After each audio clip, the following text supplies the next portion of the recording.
Assalamualaikum warahmatullahi wabarakatuh. Oke, balik lagi bersama saya di channel CPUS.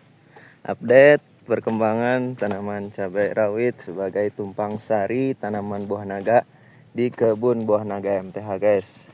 Oke, kita lihat perkembangannya seperti apa untuk tanaman cabai di umur 30 HST.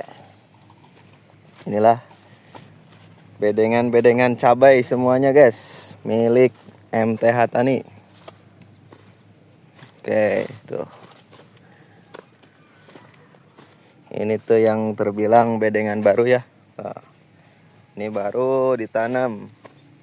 Baru pengocoran pertama. Tadi pagi sudah saya kocor. Usia tanam 5 HST.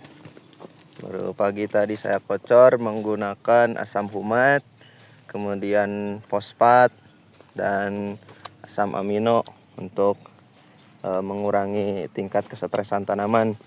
Karena tanaman yang baru ditanam itu akan mengalami stres karena dari tempat persemaian dan tempat pemindahannya itu berbeda suhu ya. Kalau di tempat persemaian itu saya kasih cahaya mataharinya cuma setengah hari. Nah, kalau di tempat ini full cahaya matahari dari pagi sampai sore. Inilah bedengan-bedengan cabai di kebun buah naga MTH, guys. Nah, untuk ini tanaman cabai yang berusia di 32 HST. 32 HST. Kemarin di usia 30 HST sudah saya semprot. Sudah saya kocor dengan NPK 15-15 sama asam humat. Nah, inilah kondisinya. Seperti ini tanamannya. Buat kawan-kawan yang mau tanam buah naga, saya rekomendasiin untuk sekalian tumpang sari di cabai rawit. Karena cabai rawit itu nggak ngeganggu tanaman buah naga, berbeda dengan singkong. Tetap saya itu lebih lebih memilih cabai rawit. Tuh, lihat guys, usia tanam 32 HST. Oh, tanamannya jumbo-jumbo tuh, daunnya udah sebesar telapak tangan. Tuh guys, tumbuh 3 tunas baru. Tunas airnya tumbuh 3. Yang ini 1, 2, 3, 4, 5, guys.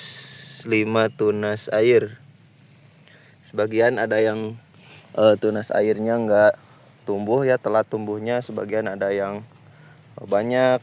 Jadi beda-beda pertumbuhannya karena dari awal olah tanah juga nggak begitu maksimal. Karena saya pengen cepet-cepet nanam.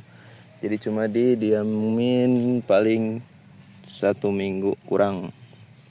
Tuh guys. Tuh, kondisi daunnya udah mulai terserang hama keriting. Karena di sini itu daerah endemik ya virus keriting. Tuh. Padahal ini udah saya semprot dari usia 20 HST sudah saya semprot. Tapi karena memang di sini virus hama keritingnya tergolong tinggi, jadi saya semprot pun tetap ada aja yang terkena. Nah, ini 1 lubang 2 tanaman, guys. Karena waktu penyemaian di potrainya itu saya kasih 2 biji. Waktu itu kalau nggak salah karena bijinya sisa, jadi saya simpannya 2 biji. Alhasil 1 lubang 2. Kalau dibuang, kalau dicabutin biasanya rawan mati, guys, kalau dicabutin sama akarnya. Makanya daripada mati mending saya tanami aja dua-duanya.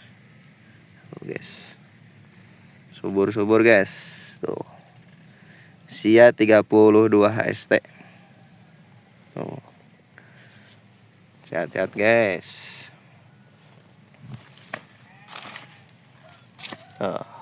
Gede-gede.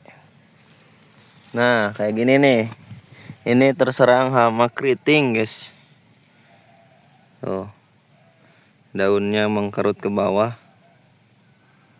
Dan alhamdulillah udah lilir pucuknya tuh. Udah bagus lagi pucuknya. Oh, yang ini juga hampir terkena keriting tuh pucuknya. Kemarin itu saya langsung semprot. Alhamdulillah inilah hasilnya. Oh guys.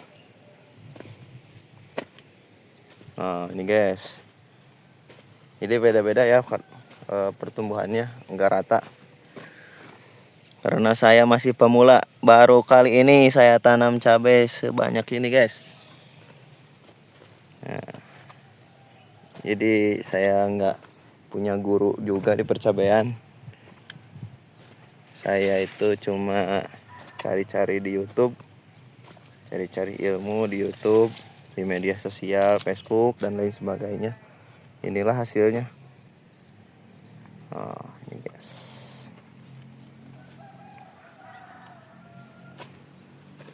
Usia tanam 32 HST guys tuh. Nah, bisa dilihat guys. Nah, ini tuh baru ini juga baru 5 HST.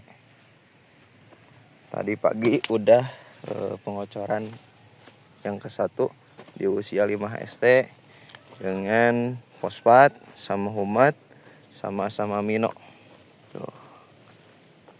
Sampai ke sini guys. Tuh, yang di atas juga sama mau ditanami cabai. Nah, sebelah sini. Tapi kemarin itu karena di sini itu ada singkong. Jadi nggak keburu, singkongnya nggak keburu kecabut. Akhirnya ya belum dicangkul.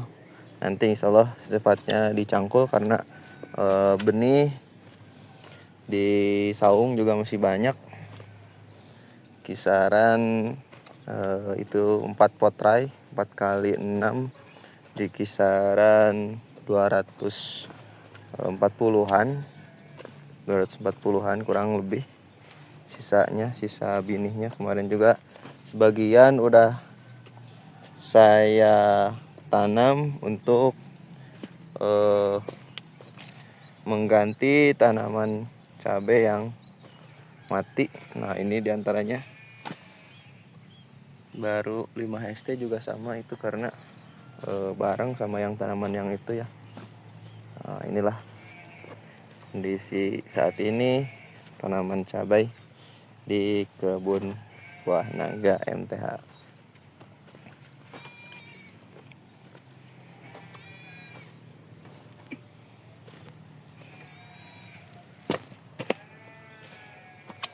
Nah, ini baru ya 1 petak.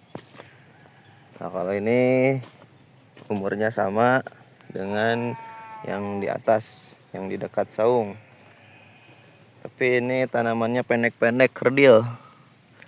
Alhamdulillah sekarang udah muncul merah-merah buahnya. Kemarin itu habis metik cuma dapat setengah kilo. Dapat harga di harga sekilonya 28.000 karena sekarang harga cabai lagi anjlok-anjloknya. Insya Allah kedepannya katanya harga cabai akan melambung lagi. Semoga sampai di harga 100.000 per kilo. Kita akan beli Pajero.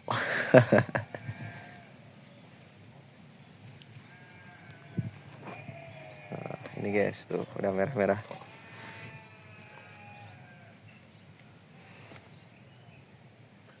Ini tuh binihnya benih bukan ori ya, ini tuh benih turunan. Dan warna merahnya tuh merah muda. Tuh. Jadi merahnya merah ke oren-orenan matangnya. Jadi nggak merah cerah. Beda sama yang benih ori. Kalau ini bukan benih ori, benih turunan. Yang di atas yang 1 pohon itu kebetulan kalau yang di atasnya itu buahnya itu gede-gede segede jempol guys. Tapi ini turunannya kecil-kecil buahnya. Karena mungkin memang tadinya tanahnya kurang kurang pengolahan yang ekstra. Tuh guys, ini cuma beberapa pohon ya, 1 2 3 4 5 6 7 8 9 10 11, cuma 11 pohon. Dan jarak tanam tuh cuma 1 jengkal tuh. Tuh guys, sampai sana cuma 1 jengkal jaraknya. Nggak ada saya tanam cabai jaraknya 50 cm, 40 cm, bahkan 30 cm pun ini kayaknya kurang, di kisaran 25 sampai 29 lah, kisaran itu. Pokoknya 1 jengkal tangan saya itu 30 cm kurang pokoknya. Tapi mungkin sebagian ada, kalau di tanaman-tanaman ini sebagian ada yang 30 cm kurang lebih. Tuh guys, buahnya mantap-mantap. Nah, kalau musim kemarau itu kembangnya jarang yang jatuh, jadi bentuk buahnya itu terhambat. Tuh, malah kering di buah. Guys.